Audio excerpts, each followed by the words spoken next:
Good morning from Kaziranga national park. আর এই দেখতে পাচ্ছি ন্যাশনাল পার্কের রাস্তায় দাঁড়িয়ে আছি, কিছুটা ভিউ দেখো ওখান থেকে। আর এই হচ্ছে হোটেল, মোটামুটি উঠে গেছিলাম 6টা নাগাদ, রেডি হয়ে গেছে একদম। এবার যাবো সাফারির জন্য, সবাইকে রেডি হতে বললাম, সবাই রেডি হচ্ছে, আমি একটু আগে রেডি হয়ে গেলাম। আমরা দেখতে পাচ্ছি এক সিংহ গন্ডার এখানে দুটো দাঁড়িয়ে আছে এখানে, আর আমাদের লেফট সাইডে এখানে হরিণ আছে। এই দেখো ওই জায়গাটায় হরিণ বসে আছে। আমাদের সামনে থেকে হাতি আসছে, এই দেখো হাতি সাফারি হচ্ছে এখানে। উপরে চাইনিজরাও আছে, সাথে এদিকে বৌদিও চাইনিজ, অসুবিধা নেই। ও দেখো হাতি সাফারি এগুলো রিটার্ন করছে। এটা মনে হচ্ছে 7টা সাফারি ছিল। दादा हाथी सफारी कितना बजे स्टार्ट होता है? 5 बजे से। 5 बजे से? अच्छा। और ये 20 मिनट या आधा घंटा ऐसे होता है ना? 45 मिनट। এই দেখো হাতি,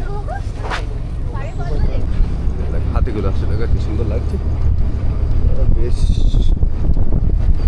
এই লাগছে, ঠান্ডা ঠান্ডা হাওয়া। এই একটা হরিণ এখানে, এই দেখো দেখছি আমাদের দিকে, দেখে বলছে আমার ভালো করে ফটোটা নেই। আইদিকে হ্যাঁ, গুড। এই দেখো কোথায়, এই দেখো এই দেখো চলে যাচ্ছে, দৌড়ে চলে গেল জঙ্গলের ভিতর দিয়ে। কিন্তু আমরা যাচ্ছি গাছ ছমছম হয়ে দেয়, এদিকে দেখো কেমন থাকে ভালো জঙ্গল, রাস্তা ফাঁকা, আমাদের পেছনে অনেক গাড়ি আছে। এই দেখো জঙ্গলটা বেশ ভালোই লাগছে, পেছন দিয়ে গাড়িগুলো আসতে দেখো কেমন দারুণ লাগছে, কিন্তু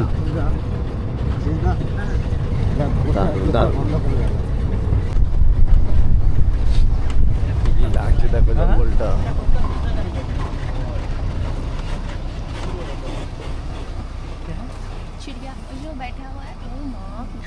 ওই পাখির বাসা উপরে, ওই তো উপরে দেখো কি সুন্দর লাগছে, উপরে পাখির বাসাটা দেখছো। আমাদের ঠিক ডান সাইডে দেখতে পাচ্ছি ওখানে বড় একটা রাইনো দেখা যাচ্ছে। তো আমরা ওখান থেকে এবার বেরিয়ে আমাদের সময় হয়ে গেছে সাফারির, করে সাফারিটা করবো, তখন দেখাবো কিছু দেখানোর মতো কিছু নেই, শুধু কটা হাতি দেখলাম, রাইনো দেখলাম, আর হরিণ দেখলাম, ব্যাস গল্প শেষ। যাওয়া তারপরে কত পরে হচ্ছে। এদিকে দেখো পুরো সাফারি ভর্তি, সর্বনাশ করে পুরো জ্যাম লেগে গেছে। অবস্থা দেখো, এই শুধু দুটো হাতি এখানে, আর দুটো গন্ডার দেখা যায় না, এত লাইন এখানে। এই দেখো এখানে একটা লাইন, আর আমাদের সাথে একটা লাইনও আছে এখানে, দেখতে পাচ্ছ মোটামুটি এখানে। আর এই একটা লাইন, দুটো প্রায় সমান। তাই না? তো এটা একটা ওয়াচ টাওয়ার যেটা আমরা এলাম, আর এখানে কিছু মাইলস্টোন জায়গা আছে দেখতে পাচ্ছি। পজ করে একটু দেখলাম, আমরা বেরিয়ে যাবো এখান থেকে। কিছু মাইলস্টোন এখানে আছে, আর এটা ওয়াচ টাওয়ার, এখান থেকে আমরা কিছু সুন্দর মুহূর্ত নিয়ে যাচ্ছি আমাদের সাথে। তো এখানে আছে দাদা বৌদি আর আমাদের গ্রুপ মেম্বার সব এখানেই আছে, আমাদের চিফ এটা। তো চলো যাই, একটু বেরোয় যাবার এখান থেকে। এই দেখো পুরো ঘন জঙ্গল, আর এই দিকটা আছে ওয়াশরুম, এখানে আছে নো এন্ট্রি গেট, মানে এটা তো ফরেস্ট অফিসারদের জন্য। আমরা সাফারি করছি, আধ ঘন্টা মতো হয়ে গেছে, কিন্তু কোনো রকম বাঘের কোনো মুভমেন্ট পাচ্ছি না দেখতে। এই দেখো রেঞ্জটা দেখো, ডিয়ার দেখতে পাচ্ছি, প্রচুর হরিণ আছে এখানে, কিন্তু বাঘ দেখতে পাচ্ছি না। আমরা 2-3টে জায়গা ভিজিট করে নিয়েছি, কিন্তু বাঘের মুভমেন্ট কোনো জায়গায় নেই। এইদিকে দেখো প্রচুর হরিণ আছে, হরিণ, এক সিংহ গন্ডার সবই আছে। এই দেখো দেখছে, ঢুকে গেছে। চলো এগিয়ে যাই, গুটি গুটি পাই। আমাদের সাফারি টাইম মোটামুটি শেষ হয়ে এসছে, বাঘ তো কপালে নেই, হরিণ দেখেই শান্তি করি।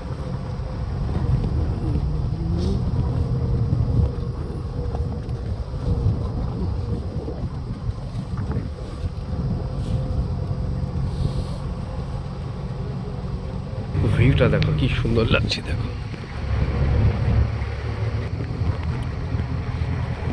দারুণ লাগছে, কিন্তু বাঘ দেখতে পেলাম না, এটাই আফসোস। বাঘ মনে হচ্ছে আমাদের কপালে নেই। দেখেই চলেছি 2 ঘন্টা হয়ে গেল, কিন্তু বাঘের কোনো মুভমেন্ট নেই। এদিকে দেখতে পাচ্ছ প্রচুর হরিণ আছে নদীর ধারে, কিন্তু বাঘের কোনো মুভমেন্ট নেই। পুরো জঙ্গল। এই দেখো হরিণ দাঁড়িয়ে আছে, হরিণ লাফালাফি করছে এখানে। এই দেখো যাচ্ছে না, এই কোন দিকে যাবে বুঝতে পারছে না, বুঝতে পারছে না কোথা দিয়ে যাবে। এই দেখো সাম্বার ডিয়ার, দেখছো কেমন মুভমেন্ট করে হাঁটছে এখানে। ঘন জঙ্গল কিন্তু বাঘ আমরা দেখতে পাচ্ছি না। দেখো পুরো ঘন জঙ্গল কিন্তু বাঘ দেখতে পাচ্ছি না। সাম্বার ডিয়ার ওই দেখো জঙ্গলের মধ্যে, ওই তো বেশ বড় সাইজের। এই দেখো পালালো। তো বাস যখন মোটামুটি 6:30, আর আমরা হোটেলে চলে এলাম। এসে মোটামুটি এখন ফ্রেশ হয়ে নিয়েছি, 2 কোর ঘুরে নিয়েছি আমরা কাজিরাঙার। আর কী কী দেখেছি সেগুলো তোমাদের দেখিয়ে দিয়েছি। আজকের ডিনারটা আমাদের মোটামুটি বাইরে চিকেন কিনেছিলাম, চিকেনটা কিনে একটা রেস্টুরেন্টে বানাতে দিয়েছি, ওখানে রাতে ডিনারটা সেরে নেবো। তো ঠিক আছে, চলো এই ভিডিওটা এখানে এন্ড করছি, দেখা হচ্ছে পরের ভিডিওতে। ওকে, টাটা, বাই বাই।